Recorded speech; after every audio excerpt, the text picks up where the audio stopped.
Hi, everybody. Welcome back to Cocktails at the Tangiers. I am Craig Shacklett, CEO of URComped, and we have got the host whisperer himself, Nick Ippolito.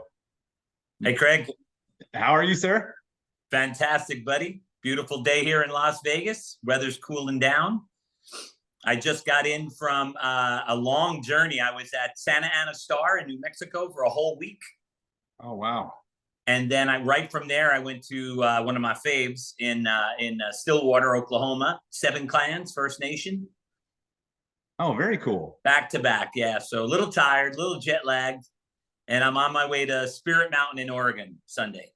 Ah, very nice. Very nice. Well, in spite of all the travel, you still had some time to post on LinkedIn and pop bubbles, as you are known to do.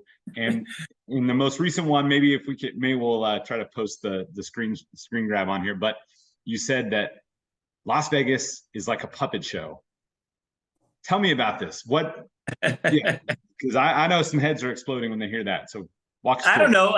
Actually, the gal who works in Vegas, her head didn't explode.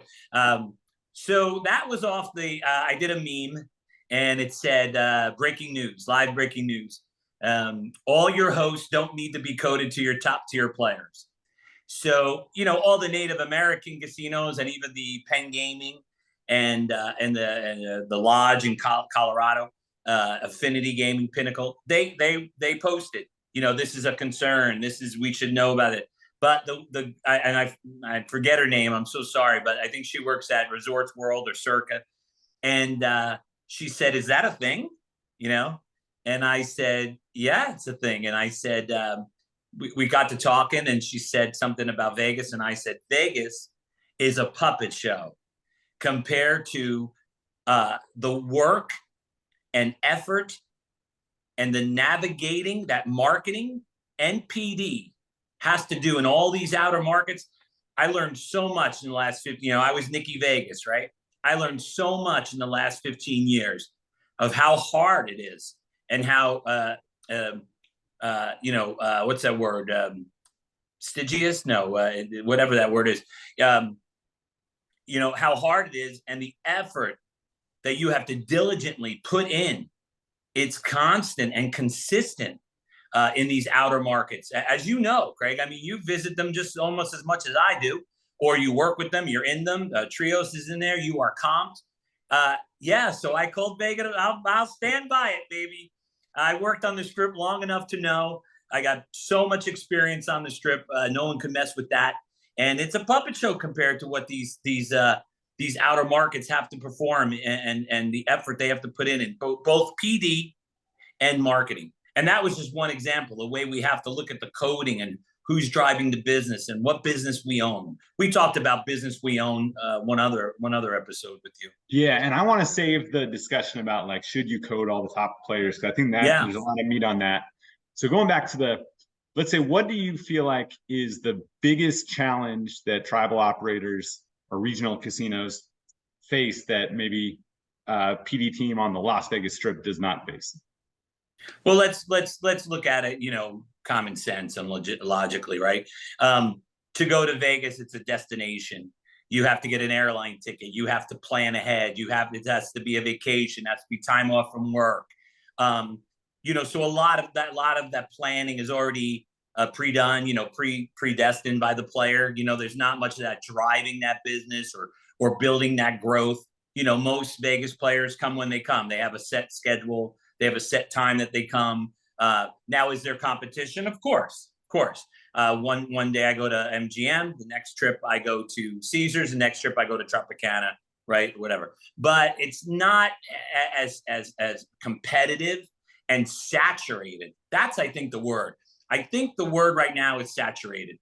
So many of these casinos are going up on top of each other in Iowa, Michigan, Chicago, California. Oh my God, right? Oklahoma. They're every 15 minutes, right? Every 15 miles, right? So, that's to go after that your market, to get your market share in that kind of saturated demographics. That's a lot of effort and a lot of work. And PD alone, I just told a PD leader in where I just left, it takes a lot of work to think, we've talked about all this. To put just a great host in charge of the host is not the answer. A PD leader, it takes a lot of work in these outer markets, in these saturated, over-competitive markets. And now you got online gaming. And now you have some of these markets with their own online gaming. So they're stealing from Peter to pay Paul. Yeah, I think that you hit on the key differentiator is that saturation, because I think you've definitely seen, or maybe not, maybe these casinos that have a monopoly and there's nothing else within 200 miles, like maybe they're not calling Nick Ippolito to come out and train their team because there's no competition. Because those ones, that's shooting fish in a barrel. And like, you see some where they just open the doors, they're making millions of dollars a day. But then, yeah, the saturated markets are tough. And so, you see it more than I do, but I know in Las Vegas, when you've got world-class properties, literally next door to you, then that can be tough too. Because Vegas, and they're coming to Vegas, right? A player wants the action, he wants to come to Vegas, so it's a matter of getting them to stay with you versus he saved up his bankroll, he saved his 40 grand just to use in Vegas, right? He picks a date, they look at their day timer, and the other thing you just said, so I was just in New Mexico, and there's, I forget what, 4 or 5 casinos within I wish, right? Yeah, we got to, right? It's a real tight radius. But you got to look at this. When I was there, they said, how does this compare to wherever? Well, I say, well, it's a lot like California, and your casino is a lot like the California ones that I go to. But the population is quadruple compared to New Mexico. So, you know what I mean? If you have 4 casinos in California that are sitting together in a tight radius and and you call that saturated, but they're pulling from a bigger, right? A million, population that's way bigger. So then you have 4 or 5 casinos in New Mexico that are pulling the same, just like being in California, but less people to draw from. So same competition, but less population. So this is the kind of thing, I don't know if, somebody who's worked in Vegas for 28 years and you throw them in Iowa, you throw them in I don't know. I think their head would explode, as mine did years ago when I started coming out to these casinos. And, even the ones, you're right, there are, we'd have to look, because I think there's very few in the middle of nowhere. When I started this 15 years ago, I would drive and drive and drive. There's one casino in the middle of nowhere. But these days, man, I'll tell you, even when I drive to the middle of nowhere, then within that radius, within a short radius, you pass 1 or 2 before I get to the one that hired me. So, and then there's always, are you in competition with yourself? I don't ever let when I start a seminar, I'll say, who's your competition? If they say nobody, that's not an intelligent thing to say, right? Then you're your own competition, right? You could always be doing better. You can always be running the PD team better, the marketing, the promotions better. Mm-hmm. Now, how often do you come into a property? Obviously, they're probably all competitive. They're in a competitive market. Some, depending on where the player lives, geography can be a challenge. They have to drive an extra 20 minutes. That could be a hurdle. Do you ever come into a casino, and obviously you won't name names, but it's like, man, the property is so much more haggard than the one they're competing with. And do you see it as like, man, you guys have a tougher job? Like, what's your mindset when you got to be a politically correct way of saying this, right? Yeah, of course. Some are, some have no hotel, no gourmet, and no golf course, no hotel, right? And they're butt up against somebody who has 5 gourmet choices and a golf course and a big hotel, right? And I have my tricks, I have my techniques, and they've been working and they're successful. And we do a lot of that. And maybe those are the people that need me obviously more. Listen, San Manuel and Viejas are never gonna call me, right? And God bless them. They're gold mines, and they're fine tuned. But yeah, there's some that they don't make the money that they can do the improvements, and they can build what it takes to build a parking garage. God, parking garages are $10 million, right? So let alone a hotel and a food outlet. Mm-hmm. Yeah, I think I've told this story before with us, but when I first moved to Texas, I worked for the Texas Lottery, and it was an eye opener going to all these different retail locations that were selling Texas Lottery tickets I mean, just a commodity, right? Just scratch offs, total commodity. But you'd walk into some that are literally next door to each other, and one would have 5 times the sale of the other, not just necessarily of lottery tickets, but of everything. It's just a busier store. And I was, what is going on here? And I'd walk in, and one, the cashier would be looking at their phone, the bathroom would be dirty.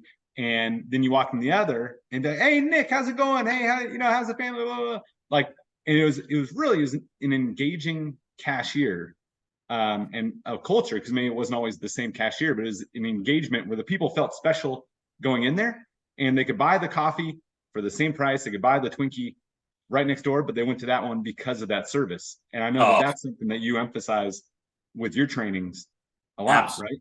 Absolutely. I mean, that's the number one thing. That's the only thing you have, right? So if you have no hotel, you have no gourmet restaurant, all you got is your people, right? All you got is the customer service piece, that hospitality piece, right? And I just told this story in a seminar 2 days ago. So doing my customer service, a hotel put me up, a small boutique hotel, not a casino, but a small boutique hotel put me up for the weekend undercover, and at the end of the weekend, I was to give the owner, my thing. And it wasn't horrible, Craig. It wasn't horrible. But I told them this. I told them what I tell individuals. So nice hotel. I had a good time. I ate. Everything was level, right? Everything was level. So if there was a book for me to write when I left, right? Well, what's your wow factor? What's the wow factor, right? And then the second part would be the consistency. What is your consistency? And the third thing is presentation. So I teach that in customer service to each individual. So you're a dealer, or you work in the coffee shop, or you hand out lottery tickets. I ask you as an employee, as an individual, when you wake up in the morning, you get ready for work, before you enter the building, what's your wow factor? What's your are you consistent, right? And what's your presentation? And that goes for food, it goes for hotel, it goes for individual. You're 100% right. That's the only way to beat that. The other thing I do, though, is, I have a lot of experience, because I just thought about these things. Listen, Craig, when I'm at a casino and there's 3 or 4 hosts, and there's no hotel, and there's no steakhouse, and there's no golf course, and these 3 or 4 hosts, doe-eyed look at me and go, how are we going to make our numbers? We have to make our numbers. I had to think of things. I had to get so creative. I had to go step out of the box with amenities and things like that. But of course, and customer service. Vegas is a puppet show, dude. Vegas, it sells itself, right? It's capitalism at its finest, right? It's on the map. I did I have a little experience with music and bands, right? And there's one band who put out song after song and record after record and this after that, and great songs, right? But they were love songs, and they were this song, and they were that song. And then one time they put out a Christmas song, and they woke up one morning and there was 200,000 streams, on Spotify and Apple Music. And they came to me and asked me why. It's because Christmas is a brand, right? Vegas is a brand. It's self-branded. It's not as hard as work as these outer market casinos. Well, hey, this is sure to pop some bubbles. I'm excited to see the comments that we get, because it fuels these conversations. I love hearing your thoughts. You got boots on the ground. You're everywhere, and so obviously I value your opinion. I know everybody else does. So looking forward to seeing the comments. Put in the comments other topics you would like for us to discuss. Or we're just going to talk about every meme I post on LinkedIn, because I got a few coming today, or tomorrow. You know what else I wanted to mention? You just made me think of this. When I'm in these outer markets, a lot of times, it just happened not too long ago. And on my presentation in my seminar, there's a lot of Asian slides, right? And I skip them when I know I'm not in the market. And the 2 hosts said to me, why do you have Asians in your, an Asian piece in your seminar? And I looked at them, I go, are you kidding? And they're like, no, what? I go, Chinese and Vietnamese are biggest players. Now, not there. They've never seen an Asian player in their life, right? Or a person. But and then some people say, oh, where's your next gig? And I'll say Michigan, or I'll say Iowa. And the host go, "There's gambling in Michigan." I'm like, "Are you out of your mind?" So I'm not sure 100% know what's going on out there, and what you and I have seen, out there. And I've seen it all. So it just made me think of that when you were talking about, the difference between Vegas. Yeah, there's a lot out there, man. Well, hey, we got a lot of cocktail hours at the Tangiers coming up, so we're We need drinks. Topics and more. Next show, we need drinks. Well, I actually moved the background. I got a couple bottles here. So yeah, all right, next time we're sipping something. All right, my friend. Well, thank you, and we will see you next week. Great seeing you again, man. Yep.